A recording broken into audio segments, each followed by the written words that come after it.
আল্লাহ রাব্বুল আলামিন পাখিদের কাছ থেকে আমাদেরকে শিখতে বলছেন এবং বলছেন যে পাখিদের মনটা হয় খুব নরম, খুব সফট, এবং তারা আল্লাহর প্রতি তাওয়াক্কুল করে পূর্ণ মাত্রায়। তারা সকালবেলা ভোরবেলা বের হয়ে যায় এবং সন্ধ্যাবেলা বাসায় ফেরে। খালি পেটে বের হয়, ভরা পেটে বাসায় ফেরে। এবং আল্লাহ পাক সবচেয়ে সম্মানিত মৌত যেটা শহীদের মৌত, সেই শহীদদের আত্মাকে আল্লাহ পাক পাখির রূপ দিবেন। তাহলে পাখিটার বিষয়ে একটা ফোকাস করার দরকার আছে না? আচ্ছা, এখানে আসেন। পাখির মন হচ্ছে নরম, মানে পাখির মনটা তাসকিয়া, আত্মশুদ্ধিতে পরিপূর্ণ। কদ আফলাহা মান যাক্কাহা, সে ব্যক্তি সফল হলো যার হৃদয়টা পবিত্র, নিষ্পাপ, নিষ্কলুষিত হলো। সে ব্যক্তি সফল হবে ইনশাআল্লাহ।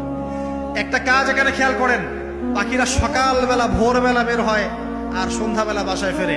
এখনকার মুসলিমদেরকে দেখবেন দুপুরবেলা ওঠে, রাত 3টায় ঘুমায়। কথা কি বুঝেন নাই? পাখির একদম ভোরবেলা ওঠে, যখন ফজরের আযান